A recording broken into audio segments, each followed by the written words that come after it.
Hey gang, it's JC, and this is the Daily Dose for Thursday, November 29th, 2012, a combined venture with Mind Active in beautiful downtown Clayton.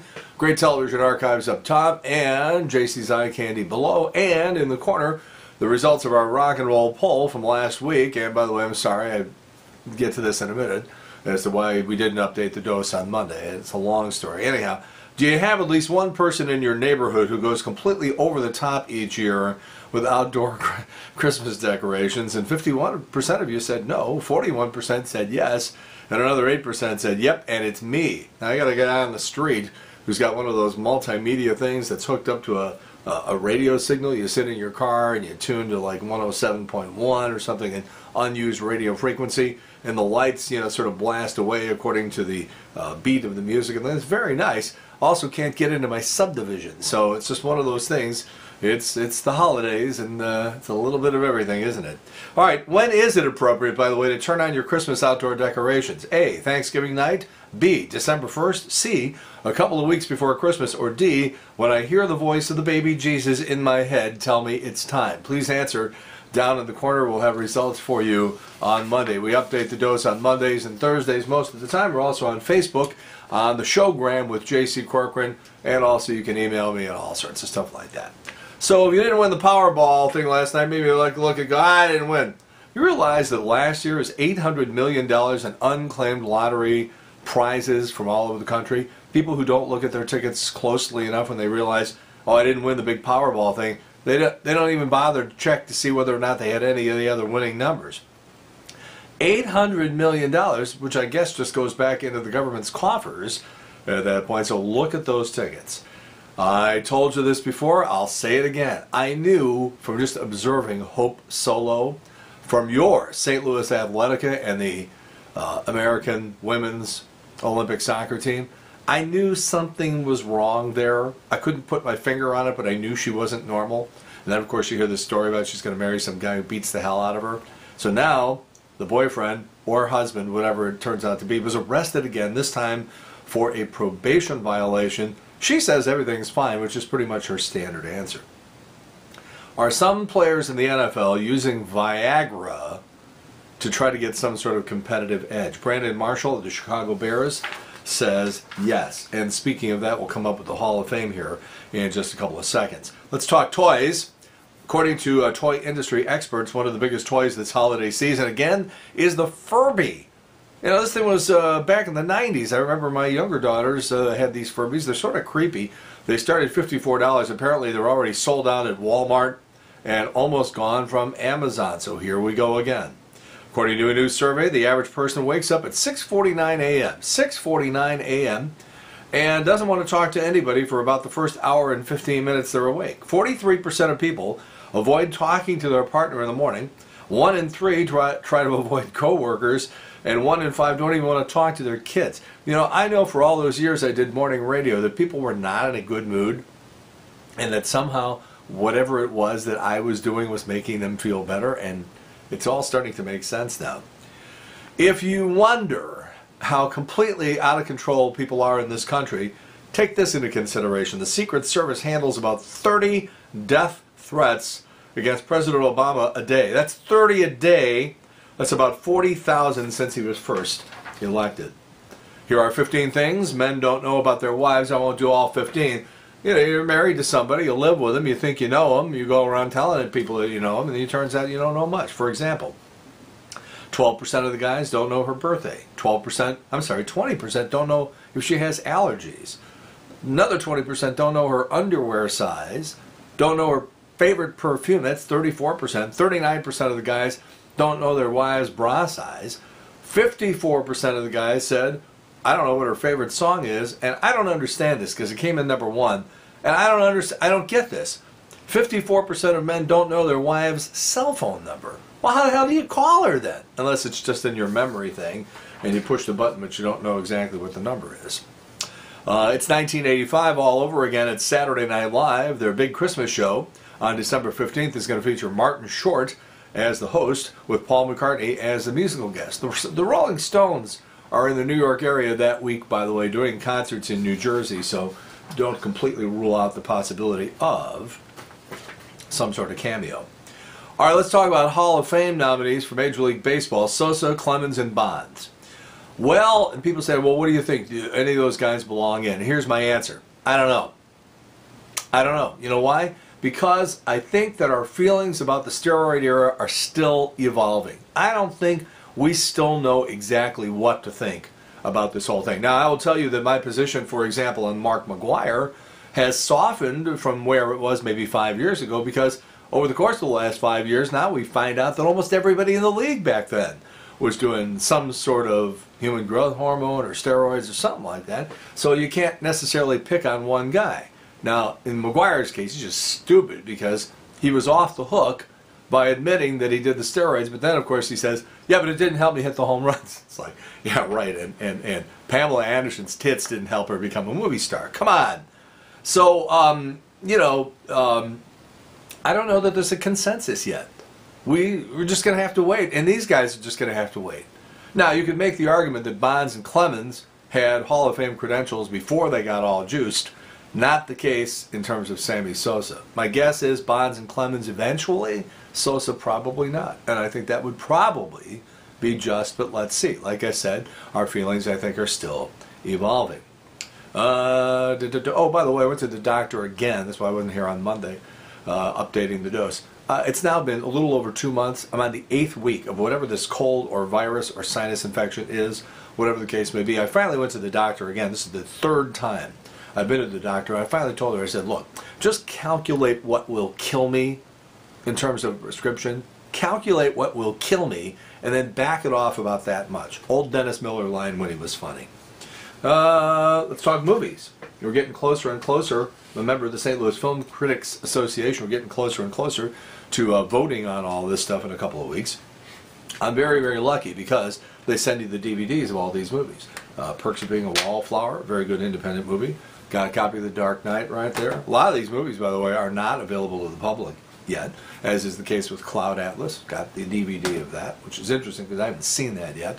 Going to watch that. The Sessions. This is getting a lot of attention because Helen Hunt, who is something like, I don't know, 48 or something like that, is fully frontally nakeded in that movie.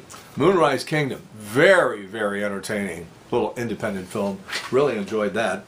And still, the best movie I have seen this year is right here, Argo. It's still in the theaters, obviously. You got the DVD. Can't help you with that, by the way. I have dropped all my papers, by the way. They're on the floor. Hold on. I'll be right back. Right after this. Hold on. Oh, boy. There we go. And now we're back. So, a lot of movies to watch here over the course of the next couple of days and weeks. All right. So I go to a camera place yesterday, one of these places that has the enlargements and things like that where you can sort of do it yourself. So I go there with my CD, I put the CD in, I go through the process, the whole thing. My recollection is that you do all this and then they give you a little ticket, you take that to the counter, the pictures print somewhere behind the counter, you pay, they give you the pictures, you go on your merry way. So I do this yesterday and the little ticket comes out and no pictures. Which was like, well, do they print them here? They must print them behind there. Okay, fine. Take the ticket up there, give it to the guy, he collects the money and walks away from the counter. And so I stood there for a few minutes and he sort of circled around behind me a few minutes later. He says, is there anything else I can help you with? I said, yeah, the pictures. He was like, well, they printed over there by the machine. I was like, I didn't see him. He goes, oh yeah, they print over there. I go walk over to the machine, no pictures. So go back to the guy, and he, of course, walks over to the machine like somehow they are going to magically, mysteriously appear in the 30 seconds from the last time that I looked. He stands there looking and goes, oh, wait a minute, did you print 5x7s? I'm like, yeah. He goes, oh, well, those are over here. Like, I was supposed to know all this. Idiots and morons. Idiots and morons. Yeah. So Monday night, let me tell you where I was. Tell the story in reverse. Last July, my mother-in-law, who is 65, lives by herself. I'm not going to tell you the municipality, but she lives by herself, and she's doing what a lot of people are doing right now. Maybe not people in the city, but, county people and stuff like that. More and more people sort of living off the land. Gardens, and the latest thing is chickens. A lot of people have chickens. So she got herself a half dozen baby chicks and built a very, very nice coop. It was a Ritz-Carlton of chicken coops. Beautiful place. And she's got a couple little baby chickens. My daughter likes playing around with them and everything like that. And eventually the chickens give eggs, and you live off the land. It's a little more self-sufficient. So federales from the municipality in which my mother-in-law lives show up and go, we had a complaint about some chickens. Oh, well, I checked the ordinance, and the ordinance says I can't. Well, we're in the process of rewriting the ordinance, and you may or may not, and the whole thing. We're just like, well, where does it stand? I don't know, we'll let you know. Well, they never got back to her. So in the meantime, we find out that there's some clown in the neighborhood that is bragging about the fact that he was the one who turned her in. So we found out who the guy was, and I figure, well, what's going on here? This is weird, So I go and knock on the guy's door, like, is there a problem? Maybe something we can talk about here? And the guy starts yammering with me a little bit. I realize he's not the least bit interested in having any sort of peaceful resolution to this whole thing. So I was just like, all right, look, I don't want to say anything that's happened here. Turn around and walk away. Door flies open to the guy's house, and he yells at me, "Are you sure you want to threaten a police officer?" Well, I didn't know he was a cop. I didn't even know if he was telling the truth anyhow. And I just kept walking. So, get a call from the police. They want to arrest me on peace disturbance. And they're threatening my mother-in-law. They're going to throw her in jail if she doesn't tell me. We have his license plate number. It's like, well, tell him that's fascinating because I didn't take my car when I went over to see this guy. They're yelling and asking questions, and then they need a statement. Long story made short, after multiple opportunities for this municipality to drop this case, this thing went all the way to trial on Monday night. Trial, mind you. Now, my initial plan was to show up dressed like Colonel Sanders. I was talked out of that by my lawyer. Long story made short, this police officer from an adjoining community sat there and lied his ass off. Lied his ass off, making all these ridiculous claims, saying that I threatened him and was using profanity and all this sort of stuff. It was just ludicrous. Well, all my lawyer really had to do was just ask a couple of questions to this guy. Now his statement isn't matching his testimony isn't matching his answers, and the judge is sort of sitting there looking at this whole thing. This cop is sitting there, and now he's shaking. His voice is trembling, okay? As my lawyer just asks this guy simple questions, he realized how full of shit he was and how much he was making this whole thing up, and so he started to get nervous. Well, needless to say, the judge saw all of this, and before I was even sworn in, I never even testified, my lawyer went up to the judge and said, I'm making a motion here to have this thing thrown out, and the judge says, fine, get out of here. I don't know what it is about people in this community. I get very, very nice treatment from the overwhelming majority of people in this community and have for almost 30 years. But there's a very, very small sliver of activity in this area. People want to take a chunk out of me for some reason, and I don't understand it. And what you need to know is if you do something like this, I will fight it. There's a lot of people just say, well, I don't want the negative publicity. How much do you want to write you a check, whatever. No, not me. I will fight you. I will get a lawyer, even if it costs me more to fight it in court, as it did the other night. Could have made the whole thing go away for $100. Now it's going to cost me about $500. But you know what? I believe in fighting people who are up to no good like this. I had a situation about 10 years ago where I was going into a movie theater and some 15-year-old girl who was taking tickets accused me of pushing her. And I had a county cop call the radio station I was working at and say, I will come down there and arrest him right on the air if he doesn't come down here and give us a statement. This is a cop calling my boss and threatening to come down and arrest me on the air. Okay? There's only one problem. When I finally called the cop back, I said, I just find this, I'm on my way down. I'll come down right now. But I'm really curious as to why you still want to talk to me after you've seen the security tape. And there was just dead silence at the end of the phone. He said, there's a tape? There's a security tape? Yeah, I assume I had talked to the people at the movie theater. We looked at the tape. He didn't come within 15 feet of this girl. And again, so, it's just one of those things where I don't know what's going on, why people want to take a chunk out of me, but just so you know, I will fight every time, and I will win every time, and I have won every time. And by the way, not to knock anybody, but, a fair number of my colleagues in the broadcasting business in St. Louis have been up on various charges, DUIs, multiple DUIs, domestic abuse things, street fighting, brawling, and stuff like that. Okay, I will have been here 29 years this spring, and nobody ever got anything on me. Nothing. Not so much as a parking ticket. I got a clean record. And I shouldn't really be in a position where I'm saying I'm very proud of that. But I guess I should be. I guess I am. Maybe I am. But just keep in mind, if you think I'm some sort of an easy mark or an easy target, you got another thing coming. I will fight you and I will win. End of story.